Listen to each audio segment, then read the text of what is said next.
ಅವರು ಆರೋಗ್ಯ ಸ್ವಲ್ಪ ಕೈ ಕೊಡ್ತಾ ಇತ್ತು. ಎಲ್ಲನೂ ನಾವು ಫೇಸ್ ಮಾಡ್ಕೊಂಡು ಹೋಗ್ತಾ ಇದ್ವಿ. ನಮ್ಮ ತಾಯಿ ತುಂಬ ಸಪೋರ್ಟ್ ಮಾಡೋರು.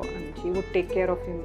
ನಮ್ಮ ತಂದೆ ಕೊನೆಗೆ ಅದೇ ಹೇಳ್ತಾ ಇದ್ರು. ಹೈಸ್ಕೂಲ್ ಮುಗಿಸ್ಕೊಂಡೇ ಹಿ ಸ್ಟಾರ್ಟೆಡ್ ವರ್ಕಿಂಗ್ ಅಂತ ಕರಿಯರ್ ಕಡೆ ಬಂದ್ಬಿಟ್ರು. ಸೊ 50 ವರ್ಷಕ್ಕಿಂತ ಜಾಸ್ತಿನೇ ದುಡಿದಿದ್ದಾರೆ ಅವರು. ಫೈನಲಿ ಹಿಂಗೆ ಅಂದ್ರೆ last moments of Raghu sir ಹೇಗಾಯ್ತು? ಏನು ಹಾಸ್ಪಿಟಲ್ ಅನ್ನ ಅಥವಾ ಎಲ್ಲಿ ಅವರು ಇದಾಗಿದ್ದು? ಹಾಸ್ಪಿಟಲ್ ಮನೇಲೇ. ಅದೇ ಸ್ವಲ್ಪ ಅವರಿಗೆ ಓಡಾಡೋಕ್ಕೂ ತುಂಬ ಕಷ್ಟ. He was on the walker, then we had to take him on the wheelchair. ಆವಾಗ ನನಗೆ ಸ್ಟ್ರೈಕ್ ಆಗಿದ್ದು, ಎಷ್ಟು ಪ್ಯಾಷನೇಟ್ ಆಗಿದ್ದಾರೆ ಅವರು, ಅವರ ವೃತ್ತಿ ಬಗ್ಗೆ ಆ ಸ್ಪಾರ್ಕ್. ಹೀಗೆ ಅವರು ಇಂಟರ್ವ್ಯೂಸ್ ಏನಾದರೂ ಕೊಡಬೇಕಾದ್ರೆ, ಇಲ್ಲ ಅವರು ಸಿನಿಮಾದವರು ಯಾರಾದರೂ ಬರಬೇಕಾದ್ರೆ ಅವರ ಮುಖದ ಮೇಲೆ ಒಂದು ಕಳೆ ನೋಡಬೇಕು. ಆ ಕಳೆನೇ ಬೇರೆ. ಅವರು ಹಿಂಗಿರ್ತಾ ಇದ್ರು, ಸಡನ್ ಆಗಿ ಹಿಂಗಾಗ್ಬಿಡ್ತಾರೆ.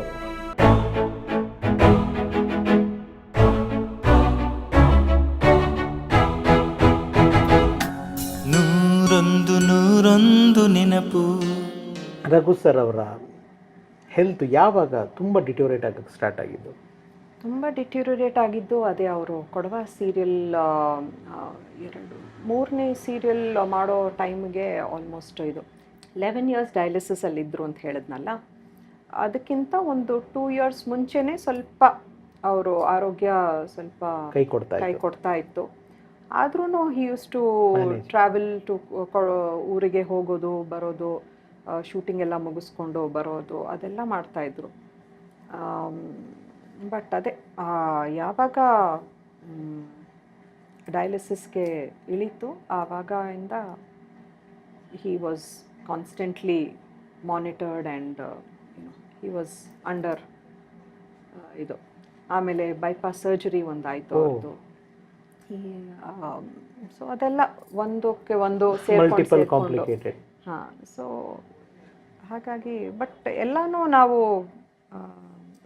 ನಾವು ಫೇಸ್ ಮಾಡ್ಕೊಂಡು ಹೋಗ್ತಾ ಇದ್ವಿ. ನಮ್ಮ ತಾಯಿ ತುಂಬ ಸಪೋರ್ಟ್ ಮಾಡೋರು. She would take care of him. So ನಮ್ಮ ತಂದೆ ಕೊನೆಗೆ ಅದೇ ಹೇಳ್ತಾ ಇದ್ರು, ಇವರು ನಮ್ಮ ಹೆಂಡತಿ ಅಲ್ಲ, ನಮ್ಮ ತಾಯಿ ಥರ ನನ್ನನ್ನು ನೋಡ್ಕೊಳ್ತಾ ಇದ್ದಾರೆ ಅಂತ ಅವರು ಯಾವಾಗಲೂ ಹೇಳೋರು. ಆ್ಯಂಡ್ ಅವ್ರ ಹಾಸ್ಪಿಟಲ್ ಡ್ಯೂಟಿನೂ ಅಷ್ಟೇ ಎಲ್ಲ ನಾನೇ ನೋಡ್ಕೊಳ್ತಾ ಇದ್ದೆ. ವಾಸು ಅವರು ಆವಾಗ ಬಂದು ನಮ್ಮ ತಂದೆನ ನೋಡ್ಕೊಂಡು ಹೋಗ್ತಾಯಿದ್ರು.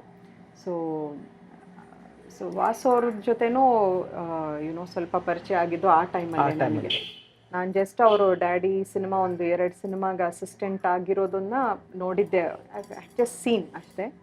ಬಟ್ ಈ ಥರ ಟೈಮಲ್ಲಿ ಪಾಪ ಅವರು ಬಂದು ತುಂಬ ಸಪೋರ್ಟ್ ಮಾಡೋರು, ಮಾತಾಡ್ಸ್ಕೊಂಡು ಹೋಗೋರು. ಕೆಲವು ಸತಿ ಯಾವಾಗಲೂ it is not the financial help, correct, it is the emotional support. ಅವರು ತುಂಬಾ ಚೇಂಬರಲ್ಲೆಲ್ಲ ಹೋಗಿ ನಮ್ಮ ತಂದೆ ಪರವಾಗಿ ಮಾತಾಡಿ ಎಲ್ಲ ಎಷ್ಟೋ ಇದು ಹೆಲ್ಪ್ ಮಾಡಿದ್ದಾರೆ. ಸೊ ಐ ಆಲ್ವೇಸ್ ಫೀಲ್, ಮತ್ತು ಬಂದು ಮಾತಾಡ್ಸ್ಕೊಂಡು ಹೋಗೋರು. ಅವರಿಗೆ ಏನೂ ನೆಸೆಸಿಟಿ ಇರಲಿಲ್ಲ.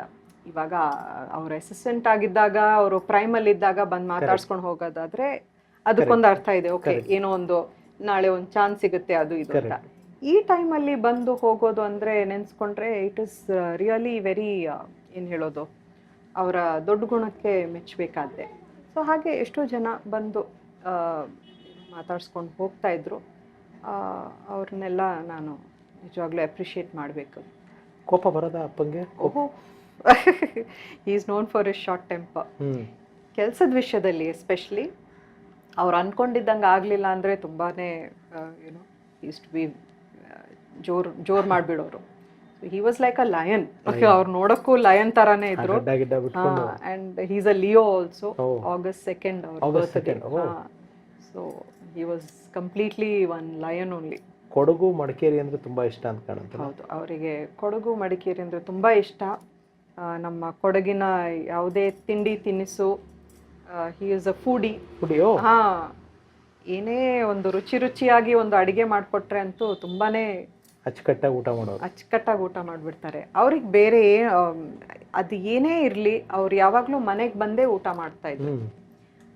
ಎಷ್ಟೇ ಲೇಟ್ ಆಗಿದ್ರು ಮನೆಗೆ ಬಂದು ಒಂದು ರಸಮ್, ರೈಸ್ ಆ್ಯಂಡ್ ಏನಾದರೂ ಒಂದು ನಾನ್ ವೆಜ್ ಸೈಡಲ್ಲಿದ್ದರೆ ಸಾಕು ಅವ್ರಿಗೆ, ತೃಪ್ತಿ. ಇಲ್ಲ ಏನೂ ಇಲ್ಲ ಅಂದರೆ ಒಂದು ಉಪ್ಪಿನಕಾಯಿ ನಿಮ್ಮ ಇನ್ಲಾಸ್ಗೆ ಅಥವಾ ನಿಮ್ಮ ಹಸ್ಬೆಂಡ್ಗೆಲ್ಲ ಸಾರ್ ಪಿಕ್ಚರ್ ನೋಡಿದಾರಾ? ರಘು ಸರ್ ಪಿಕ್ಚರ್ ಎಲ್ಲ ಗೊತ್ತಾ ಅವ್ರ ಬಗ್ಗೆ? ಹಾಂ, ಗೊತ್ತಿತ್ತು ಈ ಥರ ಅಂತ. ಬಟ್ ಅದೇ ಈ ಥರ ಸಂಬಂಧ ಆದಮೇಲೆ ಇನ್ನೂ ಸ್ವಲ್ಪ ಹೆಚ್ಚಾಗಿ ಗೊತ್ತಾಗಿತ್ತು. ಆ್ಯಂಡ್ ನಮ್ಮ ಹಸ್ಬೆಂಡ್ ಕೂಡ ಅಷ್ಟೇ, ತುಂಬ ಏನು ಹೇಳೋದು, ಅವರ ಹಾಸ್ಪಿಟಲೈಸೇಷನ್ ಟೈಮಲ್ಲೆಲ್ಲ ತುಂಬ ಸಪೋರ್ಟ್ ಮಾಡಿದ್ದಾರೆ. ಅವ್ರನ್ನ ಹಾಸ್ಪಿಟಲ್ ಕರ್ಕೊಂಡು ಹೋಗೋದು, ಕರ್ಕೊಂಡು ಬರೋದು. ಆಮೇಲೆ ಎಸ್ಪೆಷಲಿ ಕೊರೋನಾ ಟೈಮಲ್ಲಿ ಆಚೆ ಏನು ಟ್ರಾನ್ಸ್ಪೋರ್ಟ್ ಇರ್ತಾ ಇರಲಿಲ್ಲ. ಡಯಾಲಿಸಿಸ್ ವಾರ 3 ಸತಿ ಹೋಗಬೇಕಾಗಿತ್ತು. ಈ ರೆಸ್ಪಿರೇಟರಿ ಏನು ಇಶ್ಯೂ ಆಗಲಿಲ್ವಾ ಆ ಟೈಮ್ನಲ್ಲಿ? ಆಗಿತ್ತು. He was hospitalise for that also. ಎಲ್ಲ ಅವರು ಎಲ್ಲ ಫೇಸ್ ಮಾಡ್ಕೊಂಡಿದ್ದಾರೆ ಫ್ರಮ್ ಅ ಹಾಸ್ಪಿಟಲ್ ಪರ್ಸ್ಪೆಕ್ಟಿವ್. ಎಷ್ಟು how old was him? He was 75 when he passed away.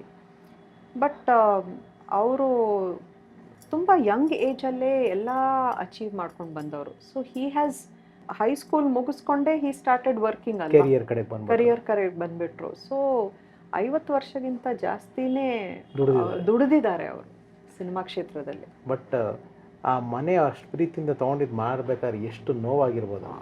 ನಮ್ಗೆಲ್ಲರಿಗೂ ನೋವಾಗಿತ್ತು, all of us, because ನಮ್ಮ ಚೈಲ್ಡ್ಹುಡ್ ಮೆಮರೀಸ್, ಬಾಲ್ಯ ಇತ್ತಲ್ಲಿ. ನಮ್ಮ ಚೈಲ್ಡ್ಹುಡ್ ಮೆಮರೀಸ್ ಅಲ್ಲಿತ್ತು.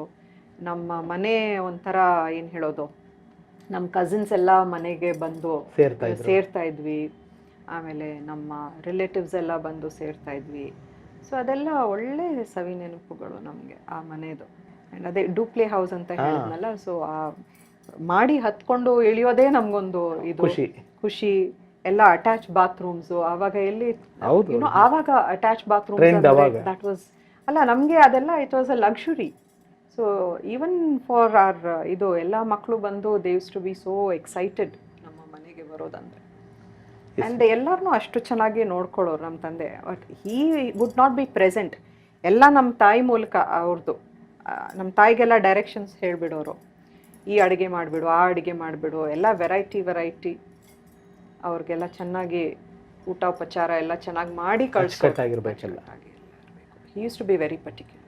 ಫೈನಲಿ ಹಿಂಗೆ ಅಂದರೆ last moments of Raghu sir ಹೇಗಾಯಿತು? ಏನು ಹಾಸ್ಪಿಟ್ಲನ್ನ ಅಥವಾ ಎಲ್ಲಿ ಅವರು ಇದಾಗಿ? ಹಾಸ್ಪಿಟಲ್ ಮನೇಲೇ ಅದೇ ಸ್ವಲ್ಪ ಹಿ ಡೆವಲಪ್ಡ್ ಇದು ಇನ್ಫೆಕ್ಷನ್ ಇನ್ ಹಿಸ್ ಲೆಗ್.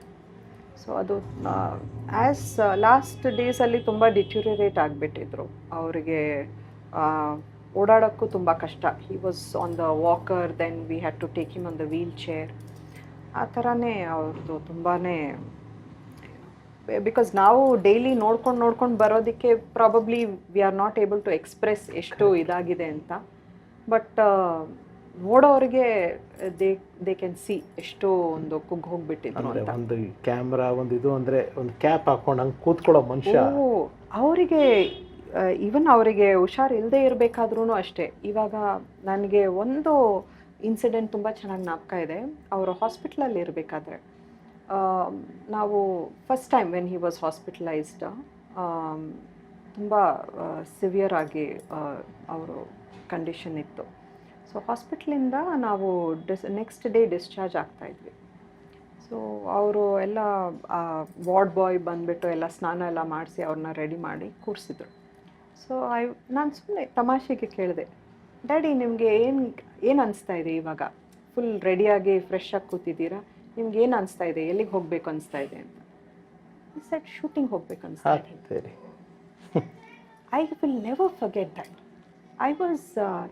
ಆವಾಗ ನನಗೆ ಸ್ಟ್ರೈಕ್ ಆಗಿದ್ದು, ಎಷ್ಟು ಪ್ಯಾಷನೇಟ್ ಆಗಿದ್ದಾರೆ ಅವರು ಅವರ ವೃತ್ತಿ ಬಗ್ಗೆ. ಆ ಸ್ಪಾರ್ಕ್ ಹೀಗೆ ಅವರು ಇಂಟರ್ವ್ಯೂಸ್ ಏನಾದರೂ ಕೊಡಬೇಕಾದ್ರೆ, ಇಲ್ಲ ಅವರು ಸಿನಿಮಾದವರು ಯಾರಾದರೂ ಬರಬೇಕಾದ್ರೆ ಅವರ ಮುಖದ ಮೇಲೆ ಒಂದು ಕಳೆ ನೋಡಬೇಕು.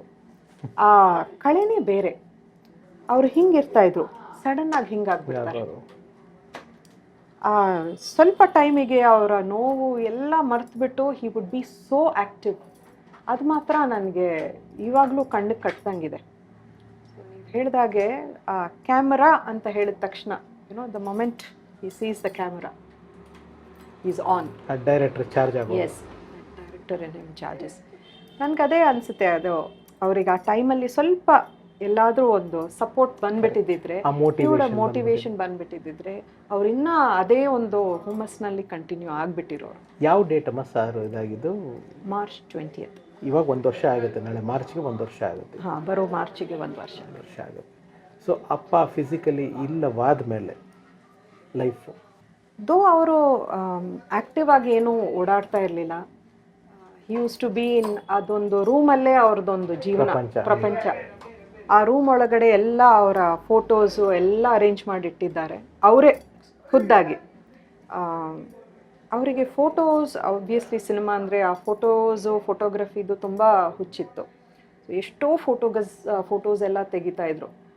ಅವ್ರು ಹೋದ್ಮೇಲೆ ನಮ್ಗೆ ಇದೇ ಇಲ್ಲ, we don't have that interest. ನಾನು ಸ್ವಲ್ಪ ಕ್ಯಾಮ್ರಾ ಶೈ, ಫೋಟೋಸು ಅದು ಇದೆಲ್ಲ. ನನ್ನ ತಮ್ಮ ಅವನಿಗೆ ಇಂಟ್ರೆಸ್ಟ್ ಇದೆ. ನಾನು ಅದರಲ್ಲಿ ತುಂಬ. ನಿಮ್ಮ ಮಕ್ಕಳುಗಳಿಗೆ ಯಾರಿಗೂ ಇಂಟ್ರೆಸ್ಟ್ ಬರಲಿಲ್ವಾ? ನಿಮ್ಮ ಮಕ್ಕಳಾಗಲಿ ಅಥವಾ ತಮ್ಮನ ಮಕ್ಕಳಿಗಾಗಲಿ ಆ್ಯಕ್ಟಿಂಗು, ಡೈರೆಕ್ಷನ್, ವಾಟ್ ಎವರ್ ಇತ್ತು? ಇಲ್ಲ, ನಮಗೆ ಇದು ಇಲ್ಲ. But yes, we are very much ಏನು ಹೇಳೋದು, ತುಂಬ ಆರ್ಟಿಸ್ಟಿಕ್ ಅಂತ ಹೇಳ್ಬೋದು. ಇವಾಗ ಒಂದು ಹಾಡಾಗಲಿ ಇಲ್ಲ ಡ್ಯಾನ್ಸ್ ಆಗಲಿ ಒಂಥರ ಎಂಜಾಯ್ ಮಾಡಿಕೊಂಡು ಆ ಒಂದು ಲೈನಲ್ಲಿ ವಿ ಕ್ಯಾನ್ ಡೆಫಿನೆಟ್ಲಿ ಏನು ಹೇಳೋದು, ಎಂಜಾಯ್ ಮಾಡ್ತೀವಿ ಆ ಒಂದು ಇದು.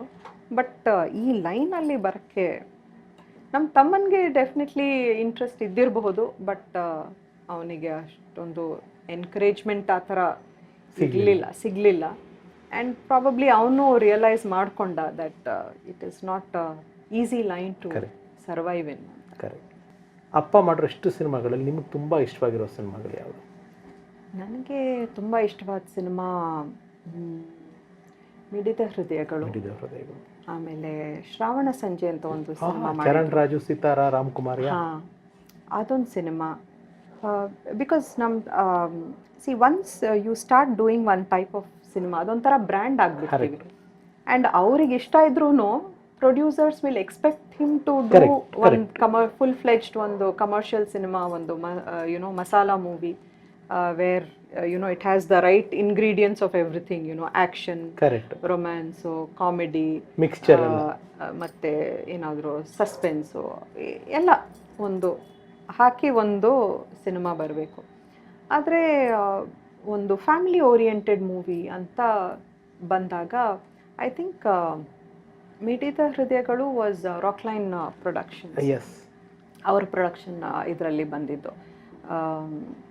ಸೊ ಅವರು ಅಲ್ಲೇ ಬಸವೇಶ್ವರ ನಗರದಲ್ಲೇ ಸುಬ್ರಹ್ಮಣ್ಯ ನಗರ ಆ ಕಡೆ ಸ್ಟೇ ಮಾಡ್ತಾ ಇದ್ದಿದ್ದು.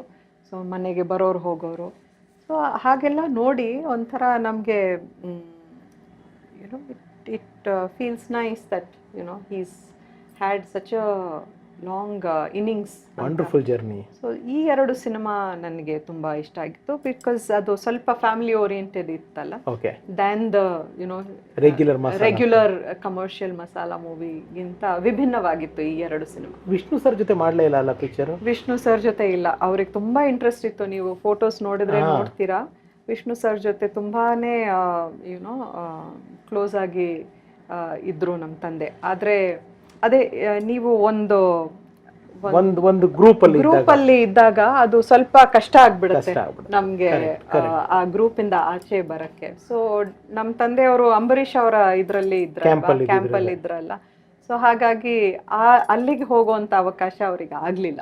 ಅಂಬರೀಷ್ ಸರ್ ಒಂದು ಡೆತ್ ತುಂಬಾ ಡಿಸ್ಟರ್ಬ್ ಆಯ್ತು ಅಂತ ಕಾಣುತ್ತೆ. ಓಕೆ, ತುಂಬಾನೇ ಡಿಸ್ಟರ್ಬ್ ಆಯ್ತು. ನಾನು ಅದನ್ನು ಆ ಥರ ಟಫ್ ಅಂತ ಅಂದ್ಕೊಳ್ಳಿರಲಿಲ್ಲ. ಒಂಥರ it is a way of my life, ಆ ಥರ ಅಂತ ಅಂದ್ಕೊಂಡಿದ್ದೆ. Part of my life. ಒಂಥರ ಇವರು ಚಿತ್ರರಂಗದಲ್ಲಿದ್ದಾರೆ ಹಾಗೆ ಹೀಗೆ ಅಂತೆಲ್ಲ ನನಗೆ ಆ ತಲೆ ಹೋಗಿಲ್ಲ ಅಷ್ಟು.